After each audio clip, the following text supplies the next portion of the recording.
Big mini T-cell welcome for Jaylani Hussein.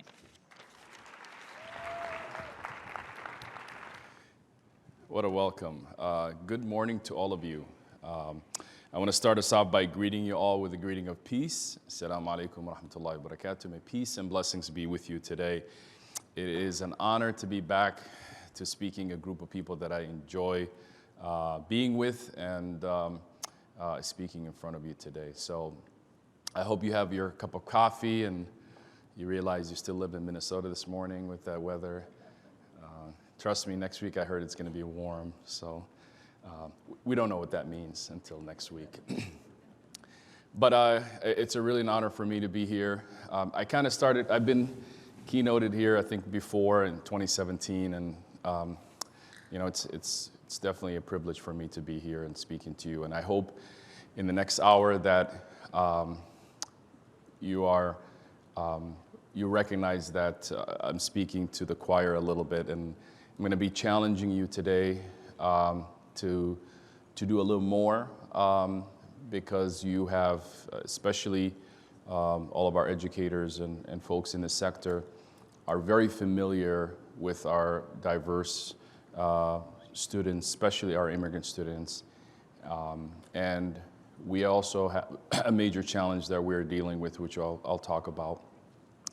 But I wanted to start off today to also recognize, my dad is not with me, he's not here right now, but he taught Minneapolis public schools for almost 15 years as an EL teacher.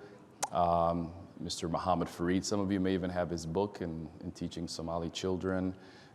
He also taught teachers at Hamline University. Some of you may even taken a course. So I just speaking to you this morning to let you know someone who's in front of you, who's also has been in some of your colleagues' classes at Bancroft Elementary School and Sanford Middle School and Columbia Heights High School. As I always share my EL story. So I had an amazing teacher. She's still with us, Ms. Jo Livgard, who I still connect with. And I shared this story last time, and I'm going to share it again. But, she spent an entire semester, I think, almost a half a year, assigning a student teacher to work with me. And that really accelerated my English. So I came to Minnesota in '93 and went to Bancroft Elementary School that year and really didn't know how to read or write English at all. But by 6th grade, I was reading, 250-page books with no problem. And when I went to middle school, I was in the ESL class for about maybe 2 months before the teacher realized that probably I'm good enough to go back to the general population. So, but anyways, I'm really excited to share some information with you today. But just wanted to start off by letting you know that I'm speaking to people that I definitely have deep connections and deep respect for the work that all of you do every single day.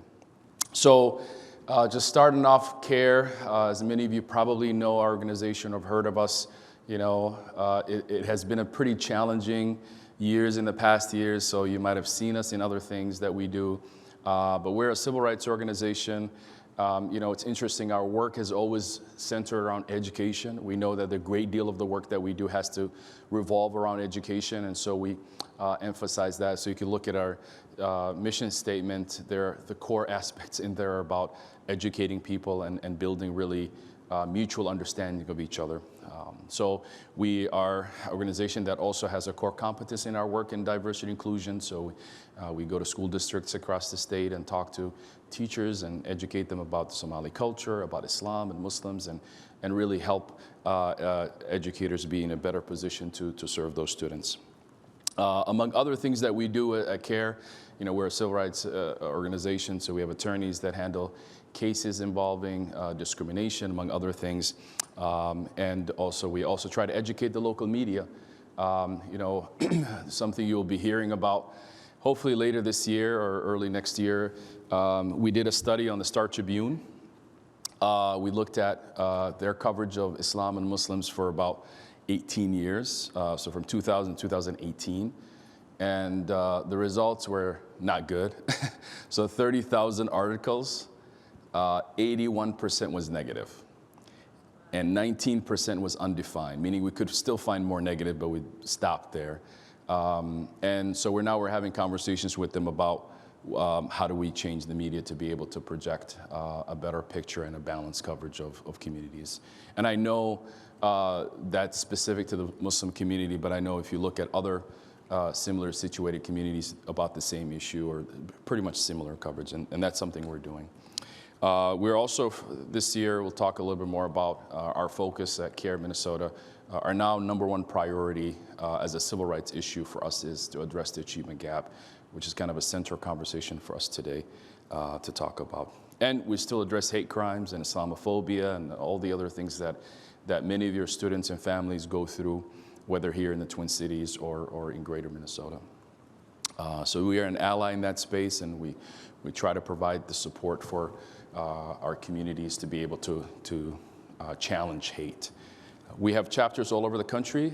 Each are independently kind of run, but we have CARE everywhere, almost, except that little area in the out west in Wyoming and Idaho. Signal is not good over there, but the rest of the country, we can find a CARE chapter somewhere. A little snapshot of our caseload, and we're starting to see more cases come from schools. These are cases where we actually do legal work. We actually get about 4,000 calls a year. And the person who responds to those calls is actually with us today. She's working at our booth, if you get a chance to stop by today, Belkis. But we respond to those, and there are all kinds of different needs that our community asks for, but legally representing about 400 people, 300 to 400 people a year with 2 attorneys is extremely a challenge for us, but we continue to do that. The biggest thing we're seeing is obviously schools, but also we still continue to see law enforcement abuse against our community, and specifically with the FBI. And I know that's something some of your parents may be dealing with, some of your students may also be dealing with, and that's something that's less documented than anything else. So I will encourage you, I don't have the article up, but if you get a chance, there's a New York Times article that really explores this topic, because the only FBI agent who's a person of color in the state of Minnesota literally was arrested and charged with espionage for sharing documents that showed that the FBI here in Minnesota was actually discriminating against people of color. And so he served about, I think, 5 years, and he's out now. So he wrote a very long piece about that, his experience. It's called How I Destroyed People. So if you Google that, you'll get that article. It's pretty long. And if you're not going to read the article, there is a movie coming out sometime next year to talk about that. But when we talk about law enforcement accountability, which is a big thing since the murder of George Floyd, a lot of times we don't pay attention to the FBI. I'll give you an example. About 300 Somali elders, we estimate about 300 Somali elders were subpoenaed for voter fraud. That case impacted the election this year, because we had a lot of elders who were not voting because of that, among other things. And from that case alone, nothing really materialized out of it, nothing significant at all. And I share this with you because I stop and share this because you're a trusted resource for parents. A lot of parents sometimes will share this with you because they think you know the proper way to find the right person. And so at CARE Minnesota, we do provide that resource and support. So you can direct them to us, or if you have other resources available, feel free to do that. So we do these trainings everywhere. So I encourage, if your school districts are interested or have not had us come in, please encourage them to come in. So topic today, talking about really retooling in education, specifically as we have more diversity in our schools. So in 2018, CARE Minnesota, we began a process of really learning. Other than the work that we did around advocacy and supporting our parents and dealing with perhaps the biggest issue in schools at the time was around bullying of Muslim students and the diversity, inclusion, others.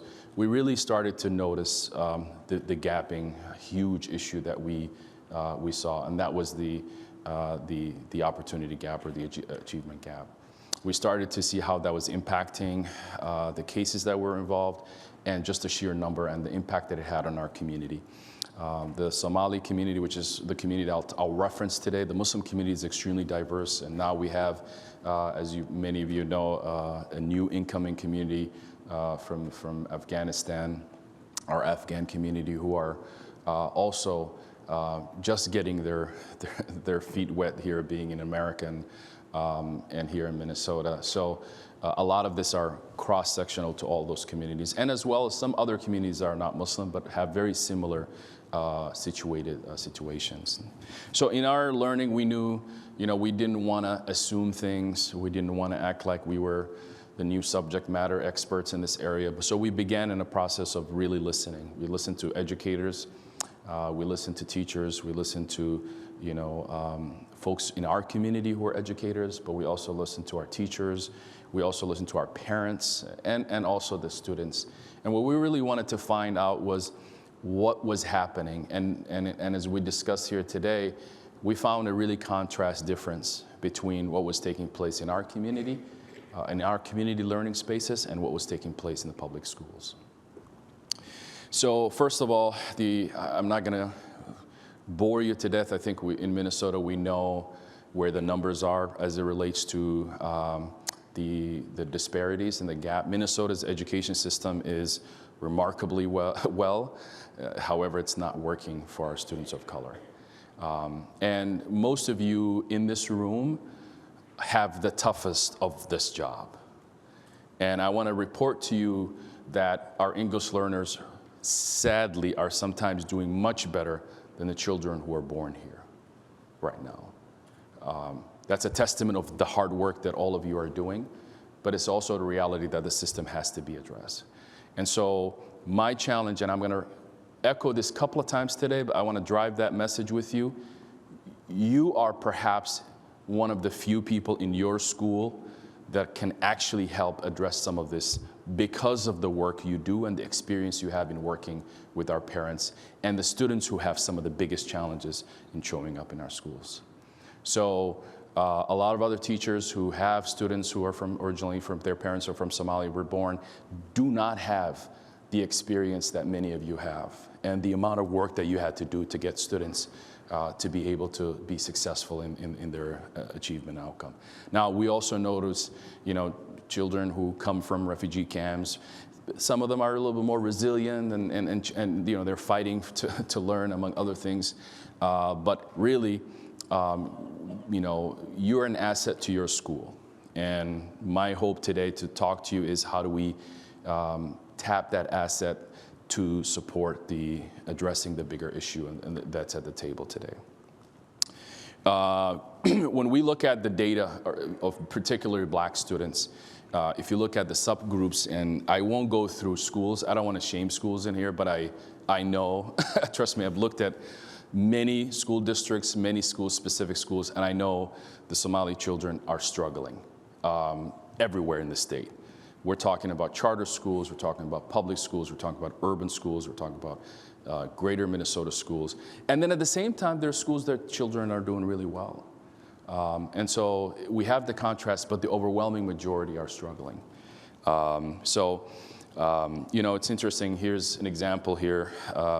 St. Cloud School District is one of those districts that have seen a sharp decrease in graduation rates. And if you look at the graduation decrease and the increase of students of color, it correlates. As more students of color come, the graduation decreases. But if you look at the school districts around the area, they're doing much, much better.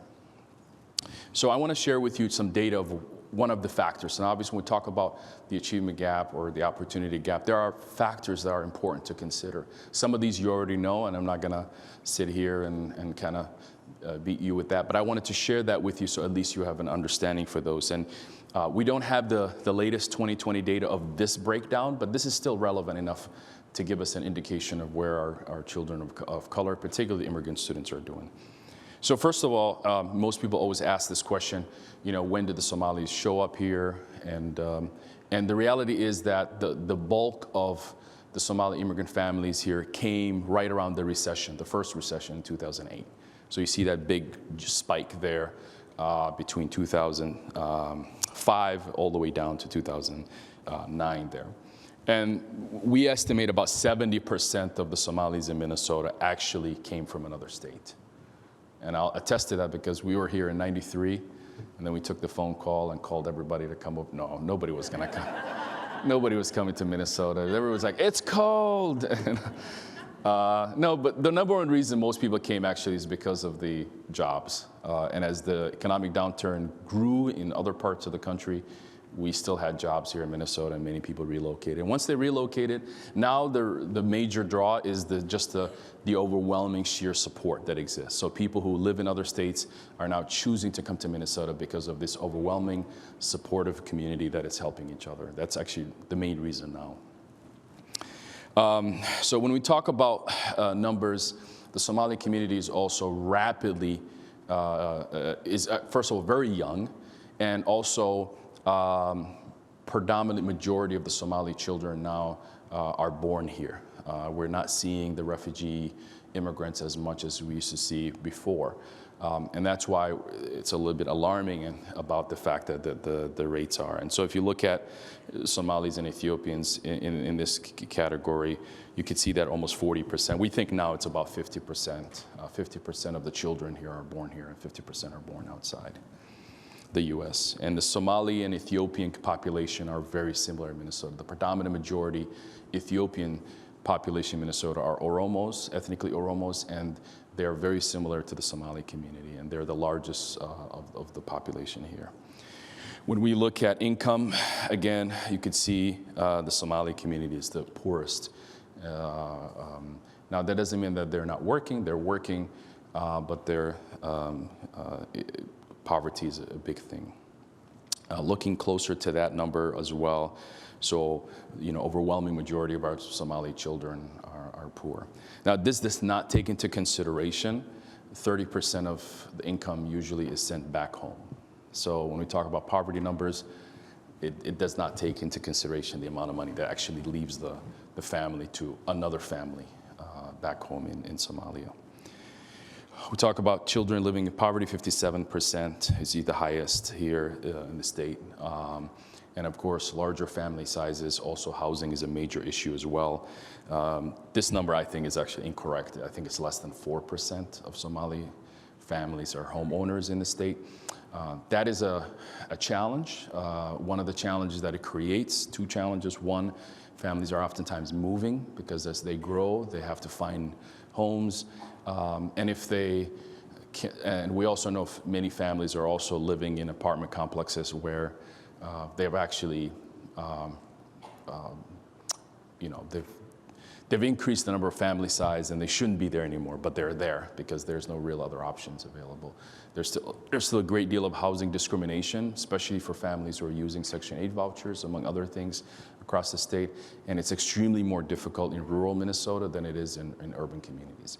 Another aspect, because they don't live in homes, what does that mean? That means most of your families are in clusters. They're living in apartment complexes. So you can literally go to an apartment complex and find 10 of your children in a classroom, which makes it a little easier too if you're trying to provide support or services, or if there are things that could be done in some of these apartment complexes to provide resources so that children can be successful. So as I mentioned earlier, we went on this fact-finding mission really to learn, to listen, and to understand. And we wanted to hear from all the perspectives. So we listened to everybody, trust me. Some people who many of you in this room may not agree with, but at least we listened to everybody as possible, just to learn and to see, what those issues are. And the first thing we found out is the number one reason why our Somali children are in charter schools is because of this, the achievement. Yes, cultural and all of that, yes, but the reality is the achievement. What we found out is the charter schools are not as successful or better than the public schools. Sometimes some charter schools are even much, much worse. We also found out that this stress is actually something that the biggest eye-opening for us was that our children are not successful in the public schools, but they're extremely successful in their weekend schools. We're going to talk about this a little bit extensively. So most of your children, Somali or Ethiopian children, I would say about 70%, especially middle school and below. High school, we see a little bit of a different number there. But middle school and below, you're seeing about 70% of your children go to something called Duksi. How many of you heard of Duksi? Okay, never mind.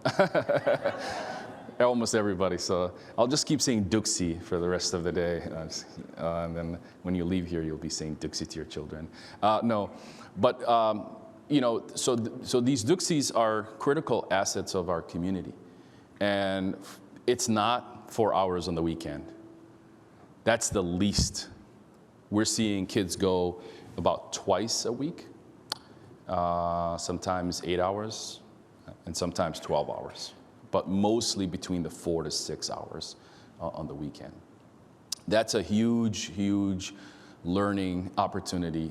Not most teachers in your school district know. And so as I started with this presentation, some of the things I'm going to say here are not new to you, but the rest of your colleagues in your school have no clue. So I want that to sink with you. Your colleagues do not know. Maybe one or two know, but most of them don't. So here's the thing about that we came to a conclusion is that I was in St. Cloud and I was talking to the imam there, and he was telling me a particular story about this. And he said one of our brightest students who led the prayers and was, you know, recognized as one of their bright students, his mom came to this school and said, listen, stop praising him. He's not doing in public school. And he had 40 open assignments. One, the teachers could not believe it. The Sunday school teachers, Duksi teachers could not believe it. They're like, no way.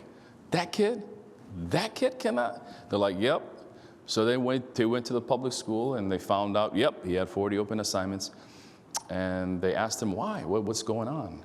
Now, first of all, the Sunday school teachers, you know, they're obviously, most of them are Somali, so we don't have the, you know, the racial difference, right? So they know each other, and there is that trust and relationship that's built, and so for that one kid, there was no intervention needed other than the fact that his Sunday school teachers found out that he's not doing well in public school. That's it. That's literally, and in fact, he graduated with, I think, 3.7 by the end of the high school graduation or more. And so what does that tell us? That tells us something is happening. Kids who are very successful in their Duksis are not successful in their public schools. And that theme carried on. We saw that everywhere. In fact, this past Ramadan, I was traveling. Ramadan, we're really engaged because the community is very engaged.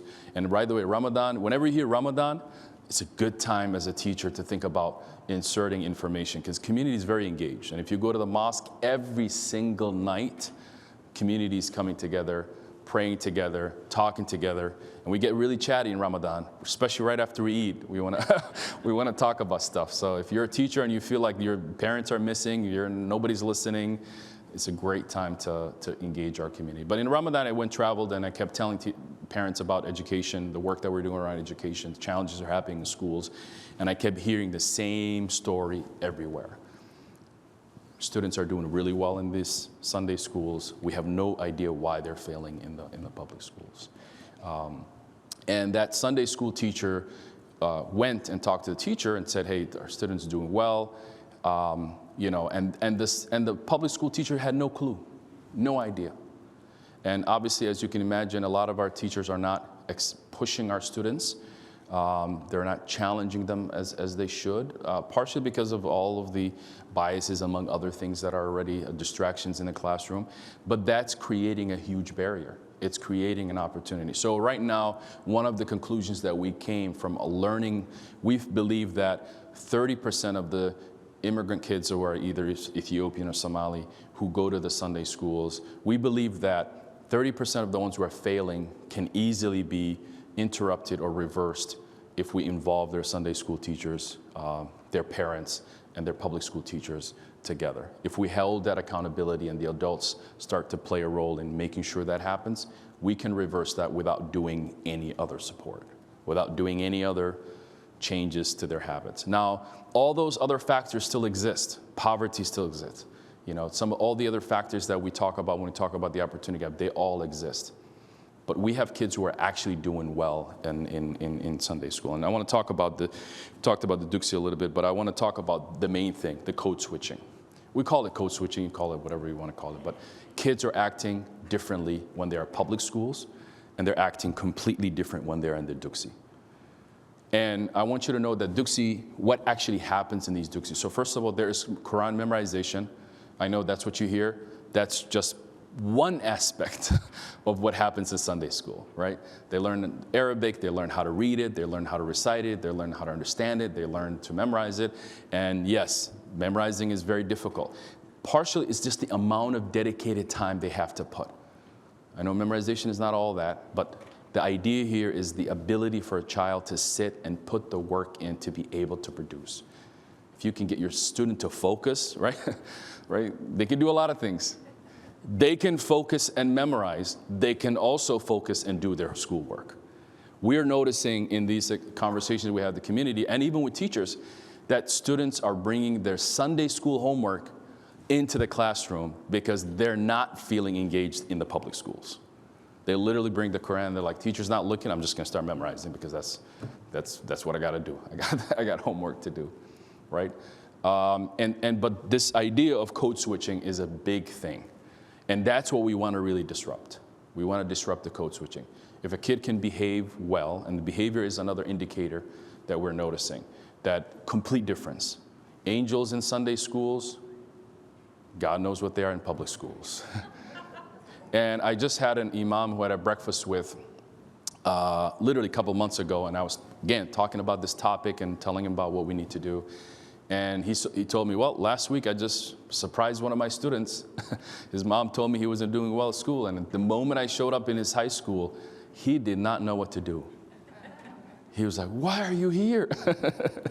Right? And that bit of intervention changed his course, because he realized that he can do well, he can behave well, he can focus, right? It's not an issue that there are other factors hindering them. It's just that the expectations are not the same, and that awareness of adults about what is the best way to support this child is not there. There is a lack of communication and lack of understanding of the students that are in a classroom. Now, everyone in this room today, you have a different conversation with your parents. You have a different understanding. You're forced to sometimes see these things. Your colleagues at the public schools, they don't.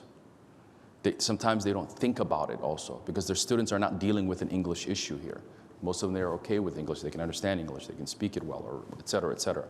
But these other dynamics that make a student whole, they're not aware of it. They don't understand it fully. So that code switching is something that we have to figure out a way to interrupt. So we think, like I said, 30% of the students, if we just get the adults in the room and we hold a little bit of accountability and we understand kids, we think we can actually reverse that. The other 60%, a little more work, right? But I think we can definitely do that. So I want to share with you a story here. I think in 2017 I talked about this a little bit, because one of the things that I always encourage, and I'm going to encourage you once again, is there are not enough news about good things happening in schools either.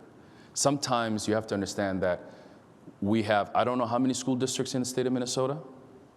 How many does anybody know? 500 plus, okay? They're all little fiefdoms, right? They're all little, their own spaces. And one of the things we don't talk a lot about is success. And I challenge all of you. You have some of the most amazing stories of students who have made incredible amount of gains. And those are positive stories that we need to see, because other students need to see that. There are best management practices that you do, things that work in your classroom that other teachers need to see. And if it hits the news, it's the news, right? People start to give it value. But these are stories that you have to pitch. And I know sometimes in your school you have policies of like, don't talk to the media. Only the principal can talk to the media. But if it's a good story, even the principal wants to talk to the media, right? Get these stories out. You are doing amazing things that we need to hear and see. Yes, the achievement gap is there, but what are other stories that people can rely on, can see? And I saw a story, I think, about a school that was doing additional homework time or additional support for students when the pandemic was going on. You know, whatever projects that you see, get some light on it, because we are really in a difficult situation. And I don't want to make it into a doomsday scenario, but if we don't make a real impact on the achievement gap, we are going to be seeing some major challenges forward for our communities of color in the state of Minnesota. We need to do something different because we live in a country that, unfortunately, good education matters exceptionally to other aspects of life. So I pitched this story a long time ago to this young man who was reciting the Quran, and it took me a lot, trust me. The parents didn't want to do it. The kid didn't want to do it. Then they said they wanted to do it. Then we did it. Then the poor John Croman sat outside the mosque for 40 minutes because nobody trusts, everybody thinks that when the cameras come in, it's Fox News. So they had John sitting out there for a little bit. Then I come in, then the parents have cold feet, the student has a cold feet. So it took 2 hours to get this segment in. But then after that, now everybody and the mother wants to be on TV for something like this.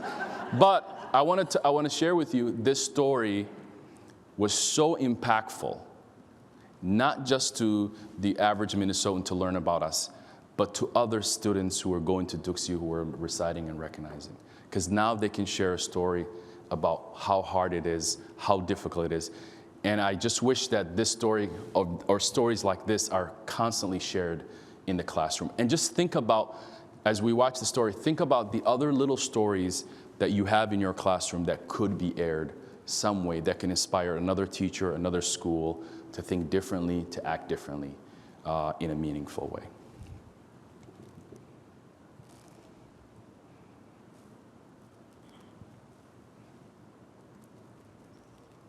Oh, we tested this earlier, but I'll put it back in, okay. So we wanted to share with you our one-on-one with right Ahmed. back. Talk about a huge accomplishment. Ahmed Baran Mohammed of New Brighton is the first American to win the International Quran Recitation Contest. Okay, I'm not sure many of us can appreciate how intensive a competition this is. So we wanted to share with you our one-on-one with Ahmed before he won this prestigious prize. Here's John Croman. أعوذ بالله من الشيطان الرجيم. 15-year-old Ahmed Muhammad has been learning to recite the Holy Quran in Arabic since he was a small child. Traditionally, especially Somali people, they start learning the Quran when they are like 5 or 4. So they start learning about writing and reading in Arabic. That's how they start. The goal? Learn all 604 pages, every single verse. Say 6,236 verses of the Quran that they have to memorize.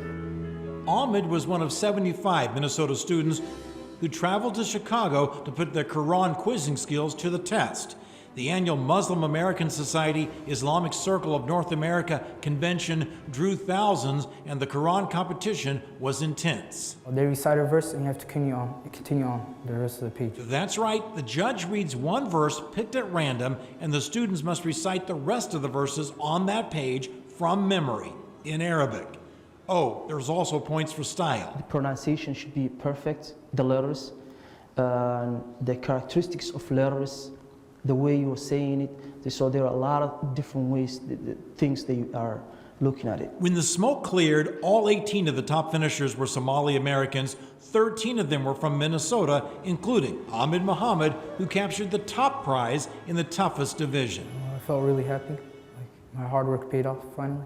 Yeah, that's how it feels. The whole center and the whole community of the Somali community, especially in Minnesota, and felt blessed and happy about it. Abdiaziz Jama is one of Ahmed's Quran teachers at Abu Bakr Islamic Center in Minneapolis, the home mosque for 11 of this year's prize winners. We couldn't resist asking Abdiaziz to test Ahmed's mad skills one more time. So you read the next verse.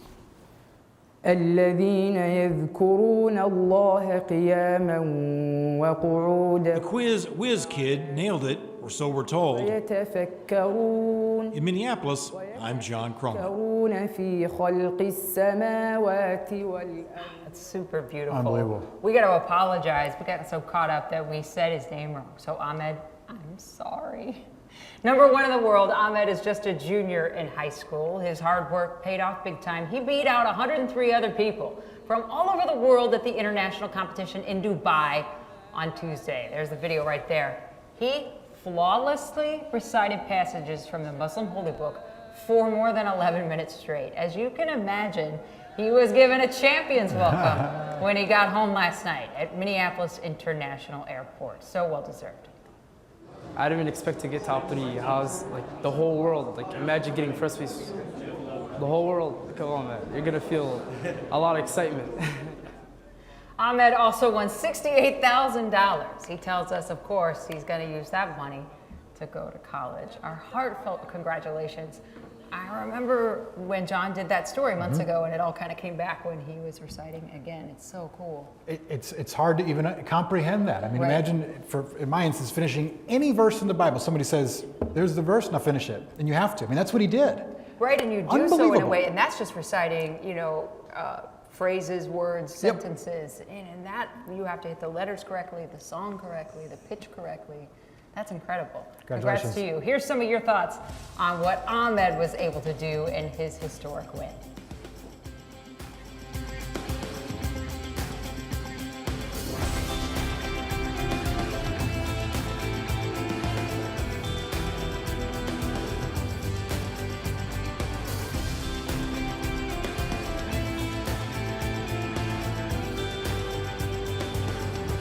All right, we did. So it's a pretty powerful story, and I just want you to know that almost most of your students can do what Ahmed did there, and the amount of dedication and time and experience that have to be played out to do that. And it's interesting, this is a very unique thing in the Muslim community when it comes to East Africans, Somalis, and Ethiopians. So the Sunday school, the Duksi, Somali Duksi version, is internationally known as one of the best education systems to educate children in memorizing and learning the Quran by default. We're talking about the entire billions of Muslims. Somalis are recognized for this. In fact, it was known that the Imam of the Holy Mosque in Mecca visited South Africa, and they were like, oh, we want our children to memorize Quran. What should we do? He's like, is there Somalis in South Africa? He's like, yeah. It's like, yeah, go to them. You'll figure out how they do it. And it's true, and that's why I'm saying we have a treasure in our own community that is using the students who are poor, who have all these challenges, and yet getting them to produce at a very high level, competing against international students. It's to the point where even in the Dubai competition, children who are from Europe, all of them are Somali, representing all of these countries, including one year Qatar was represented by a Somali Qatari citizen. What does that mean? That means we have this treasure that we really are underutilizing. And it's, by the way, these competitions are happening all over, and Somali children continue to win. I think last week there was a young man who won the German international competition from Minnesota. As you can see, also girls win all the time, and there's also prize money. We have one of the one of the competitions that happens here annually. I encourage you, maybe if you get a chance, to go to that one. And they give out a car. There you go, a brand new car. They can't even drive the car, but they get the car.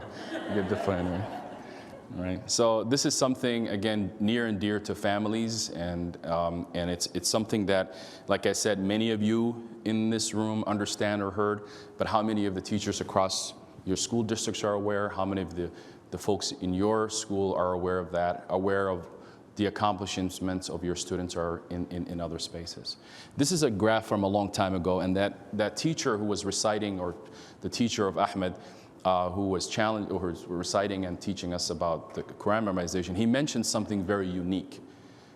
Children are going to Duksi as early as 4 years old, which is why also, this is again a while back, but Somali children were ready for kindergarten, much higher rates than other students, because they're learning how to sit, they're learning how to learn at a much early rate. And again, that's an indicator we talk about when we talk about the opportunity gap. Are they prepared actually for kindergarten? Because if kids are so far behind, that's a very major indicator when we talk about the achievement gap. And in this situation, that is not the case. These kids are actually prepared. So When we talk about one more thing that we also found that our children, because of the poverty and because of the parents working more, children are going to daycares longer. We're talking about children who show up in school at 7 in the morning, 6 in the morning, and they may not get home until 10, sometimes even 11, because they're at daycare. I've heard of teachers saying students showing up and being tired in class. How many of you have had students show up and like try to sleep in the middle of class? Poverty is one of those big aspects. So we've been looking at ways that we can also support our children at these daycares. We know most of these daycares are government funded, and they're running on a very thin margin, really. And so when we talk about added resources for these daycares, so that since children are actually at these daycares, we can actually help them while they're at the daycares and make sure that homework help is right there. And that's one of the initiatives that we're also working on. Mention again, lack of homework help. Yes, homework help exists, usually not where it's needed. You know, you have to get to the library, there's all these other resources. But imagine, as I mentioned earlier, if we had homework help at these apartment complexes where everybody lives, right? And that's one of the things we're noticing as we got involved in the achievement gap and talking about education justice. We're realizing there are these little small opportunities that we can invest and do the right resources in, where the actually wraparound services can actually be very pointed and directly. We can see some gains in that. And this is true to other communities of color, our Latino population, others. We know that these clusters of apartment complexes, we see our same community in these environments. Why can't we have resources right there, make it much more accessible, much more easier? One other thing we know is teachers are extremely important in the Somali Muslim cultures. Very important. Most of you probably got a vibe of that. In Somalia particularly, the #1 most important profession was teachers. Now think about it from a perspective of pure just tax logic. If you have children and you pay taxes, who spends the most amount of time with your children? Teachers. Yet our taxes, we kind of be a little stingy when it comes to paying our teachers and getting the support that they need. But beyond that point, for the Somali community, the immigrant communities, what does a teacher mean, and how does the expectation of the teacher-parent relationship and the parent-teacher relationship, we found out that that also is a huge challenge when it comes to supporting our children. #1, most Somali parents, and Somali or East African immigrants, parents, they see teachers as a parent. They expect teachers to act like parents. So technically you are a co-parent to their children. Now, some of this will start making sense. Why would they even show up to a parent-teacher if you're a co-parent?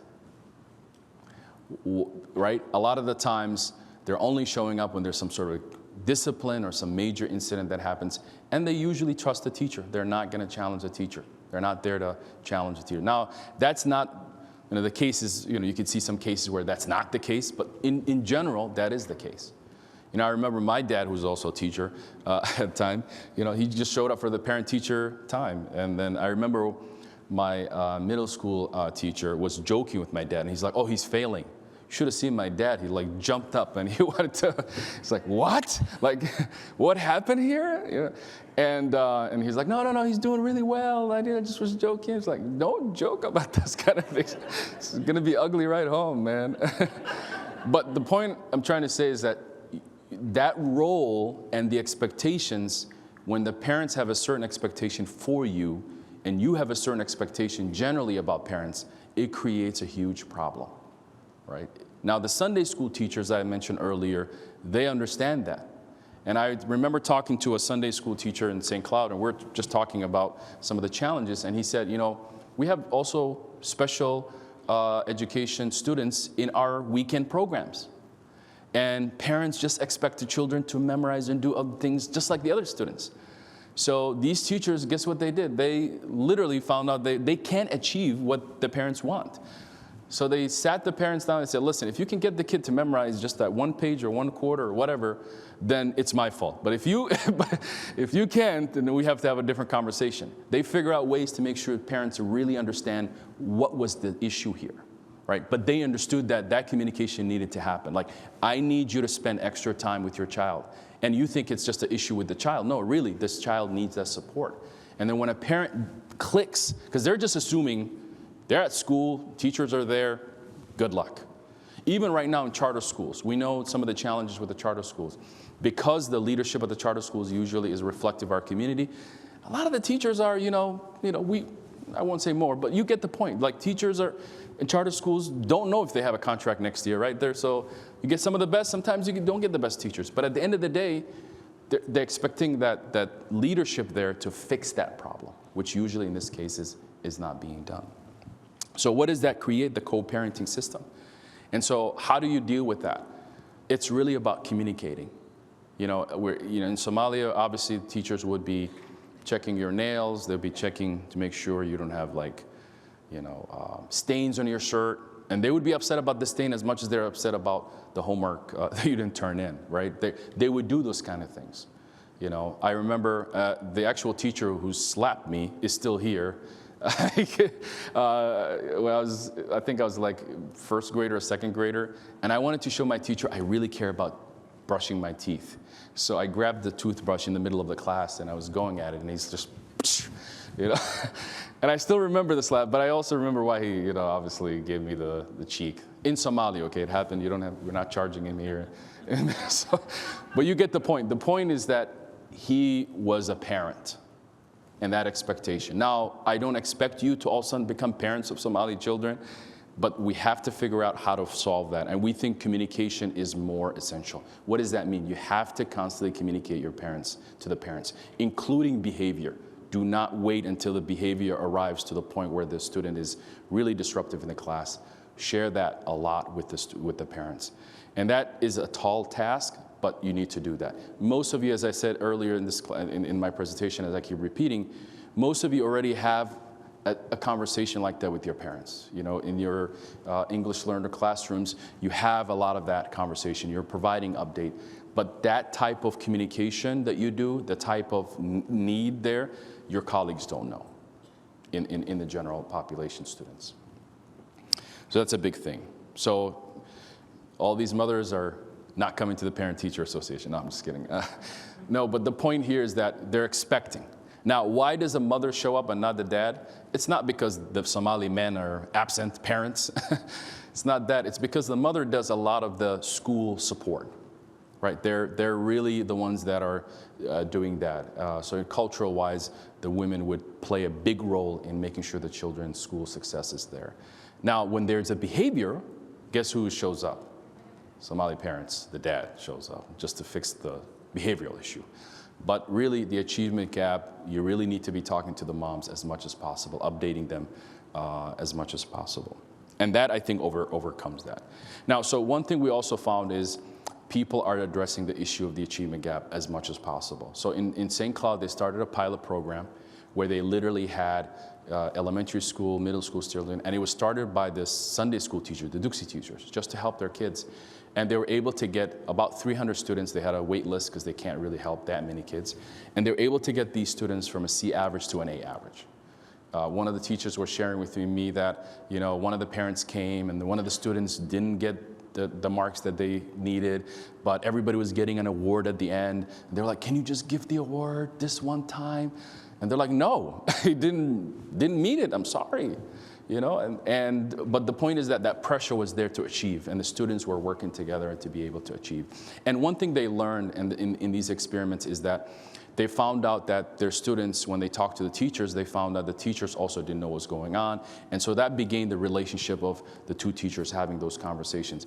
They also found out that, hey, there's going to be tests coming up. So the Sunday school has to, light the homework, vice versa, just to making sure that they balance off and they're not really pushing each other in a way where their demand on the students is so high, they're not really able to achieve on both sides of the aspect. Then the other aspect was the behavior. Their behavior is usually very good in the Sunday schools. Obviously, it's not in the public schools, and obviously there's other pressures and other aspects of peer pressure, among other things that are happening that are being addressed there.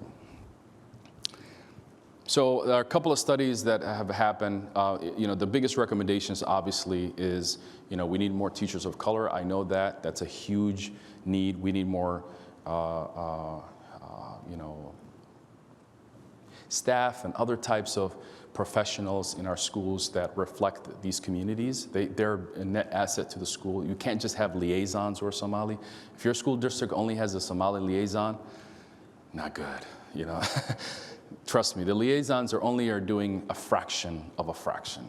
And oftentimes they're often put into very difficult positions where a student is either being expelled or a student is being put in a position, and they're constantly asked a lot. But liaisons, it's good to have liaisons, I'm not saying don't, but I think we need to have more staff, and we have to really work with the administrator. As teachers, you have to advocate for that. You have to get your principals and superintendents to say, why don't we have more Somali or immigrant or Latino staff members in our schools, and demand that. Just like they demand you guys to turn the whole world upside down, you should ask them to do the same as well, right? And that's up management, as somebody would say. You can up manage them. So I wanted to encompass now as I open up for just a few questions, and I have a session later in the day where we can dive into some of this a little bit more. Big, high-level stuff. So the biggest one is really every single student has probably a Sunday school teacher. How do we get the Sunday school teacher? How do we get the parent? And how do we get the public school teachers to all work together? And I think if we can do that, like I said, 30% of our children who are right now struggling, we believe we can turn that around just by having those communication and accountability across the side. If the Sunday school teacher knows what's happening in the schools, they will hold them accountable when they're in front of them. Just like you as a teacher will hold Ali or Muhammad or Sadi accountable by saying, hey, you're doing well over there. Why can't you just do your homework here? You can turn your homework in. What's going on, right? Getting them to motivate them. And then also, the one thing that I learned from this Ahmed Burhan video is, when teachers even share it and talk about what other students, teachers get really proud about what they're doing there. So then they are more likely to be held. Other students will ask them, do you also memorize? Do you go to the weekend school? What do you do there? And all that. And then that will also elevate them being sure, yeah, I can do this. I can understand. I remember Mr. Wisniewski in Columbia Heights High School did not really want to teach. He just gave us worksheets. And so I remember there were 3 students, and I was one of them. We were racing. As soon as he gave us the worksheet, we raced to finish the worksheet. And so literally we would be done in the first 10 minutes, and then the rest of the hour we could do whatever we want. Simple worksheets, folks, trust me. So one day I was like, listen, there's one kid, Jason Bell, I think he's also a teacher now. And so Jason would always be first, and I was really upset with that. So guess what I did? I went home and memorized the chapter. Then I came back the next day, I turned it in within less than a minute. Jason and the other students ran up to them like, no way, there's no way that you turned this in. What happened? Like, how can you turn it in that fast? And I was like, listen, bro, I got another skill in the back of my pocket. I can memorize some things. And that's the thing, like these kids can do this. They can, they have the other gears that they can plug in and they can really be successful. Why do we have such a horrible achievement gap? We just need to get the adults to understand that we can hold them accountable. Increasing expectations, as I talked about, which is, I think, the essence of this thing. Increase expectations. We thin slice our students so much that we do not increase their expectations. I'll give you an example. This is something that somebody from Awatana told me, actually, where a student was so successful, or Faribault, I'm not sure, one of the schools there, but saying that these Somali girls were so successful in middle school social studies. But by the time he called the teacher in high school, the high school teacher had no clue they were even in their class. And it was because they went back to reserved in the way they looked, and guess what?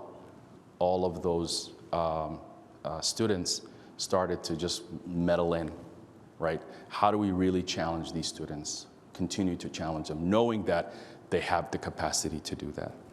Connecting resources and homework help. This is essential. Sometimes we just assume our parents know how to get that, right? We have to figure out a way to get that to happen. And sometimes some of you have to be advocates to make sure that the homework help can actually be at that location. We're working right now on the state to get some dollars and appropriate it to do some of this work. In fact, last year, during the meltdown in the state legislation, we had one of the only bill that was bipartisan to get new funding to support our community. And then we had it authored by Senator Senjem from Rochester, who's a Republican senator, right? That was the holdup to getting anything done. But unfortunately, the state got closed and nothing really got out of the door. So stop thin slicing, as I mentioned. Share good practices. And this is something that, again, I ask all of you. Like I said, most of the stuff that I told you today, most of you in this room probably knew. The challenge is not that you knew. The challenge is how much of that are you sharing with your colleagues in your school? How are you an asset? The years and the decades you've spent in working with our population, how are you using that information to inform our other teachers who oftentimes have not had that experience? And how are you using those best management practices to share it out, especially through media, among other things? Inspire the next minority teacher. Teachers are the only ones who are going to create other teachers. We have a problem of why we don't get teachers, right? That's the biggest thing. We don't have enough teachers of color. Where do you think they're going to come from? You have to inspire them. You have to inspire them. You have to inspire them. Say, we need teachers. You could be a good teacher. Get it in their head. You have more time than anybody else. Let's get as many teachers and let's put it in there that they can do this job as well. And if you see those bright students, encourage them to stay in this field. It's not easy, but encourage them to stay in this field. Yes, there are all these other issues being a teacher, but we still need teachers of color. The number one reason why students do not become teachers is because they have not been inspired to do that.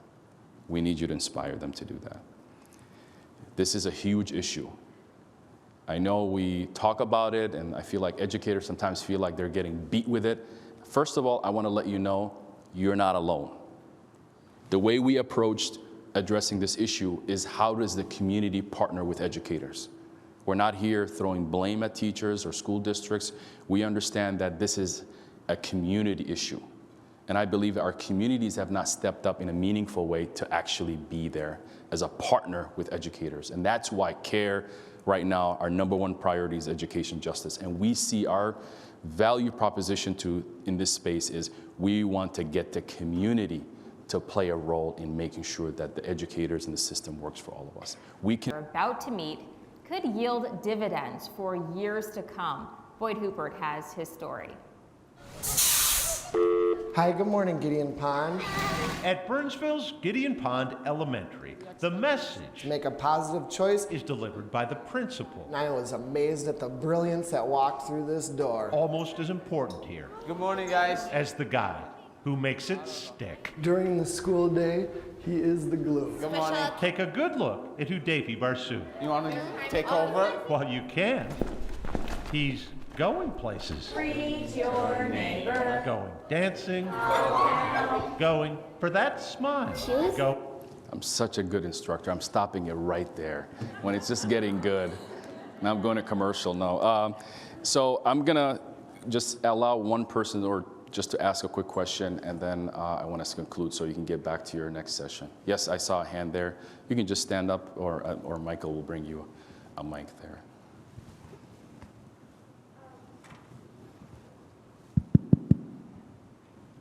I just have a question. First of all, I thank you so much for this presentation. It really opened my eyes, and I feel like I learned a lot today, so I appreciate that. Thank you. Thank you. My question is, are all Dukesy teachers male? Good question. No. Okay. Awesome. I would say maybe the leadership of the Dukeseys or something like that is predominantly male, but Dukeseys are, in fact, a lot of the young women are taught by female teachers.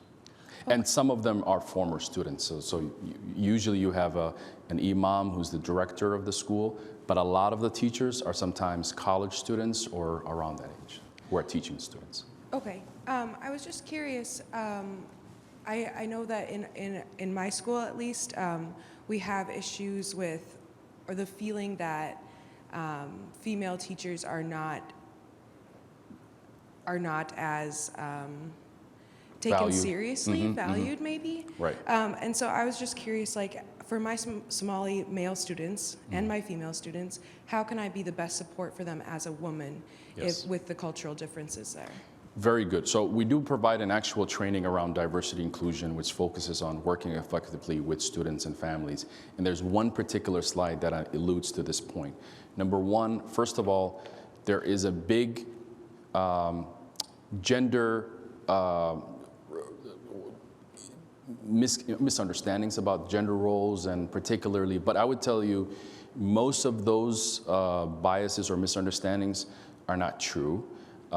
There are cases where obviously there are anomalies and everything, but there's one particular thing, which is eye contact, which creates a huge red flag.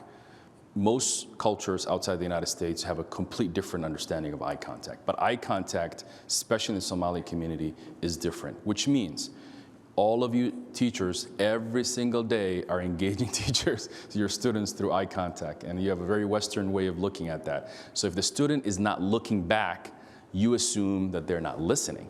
If the student is not holding the eye contact, or the parent is not holding the eye contact, you're gonna start feeling different. You're gonna be like, well, maybe they're not listening, maybe they're not. And for them, it's the opposite. And so I see this a lot even in workplaces where a female boss will say, listen, Somali men don't listen to me. I'm like, I don't know, maybe they do, but it's a different way of listening, right? And so eye contact is major. Now, obviously, disrespect and behavior toward a female teacher versus a male teacher, that's not acceptable. Sometimes they may feel comfortable playing in front of a female teacher, thinking that their dad is the disciplinary at home, so the mom is not, so they replay that. But generally, where I see the rift is usually eye contact. And for you, you're going to start feeling like, what, they're not listening, they're not paying attention. And in a classroom setting, that's a daily occurrence of eye contact, not eye contact. Now, we're noticing children who are born here, who've been here longer, sometimes those eye contact conversations are a little different. But like if you were teaching me, I would not have eye contact with you, and that would probably irritate you. So one thing we recommend in the eye contact world is do other things like repeat backs. Did you understand it? There are other ways to make sure to see if the students are listening. Sometimes in Somali culture, because we don't do eye contact, we do ARAHA, things like that. We say things to let the other person know we're still in the conversation. And we say that too in other cultures as well. So those are other things that you could do that. But disrespect, misbehavior, that has nothing to do with culture. It's just somebody acting out or feeling that they can. They will not do that to their female Somali teacher in the Duxi. So unacceptable behavior. And then I believe it's actually at 10. And I'm just gonna smile you home. No, I'm just kidding. I wanna end.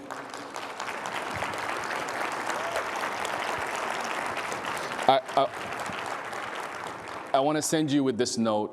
I know it's heavy to just throw the achievement gap and all the other things I mentioned, but I just want you to know that you are the hardest working profession in our communities.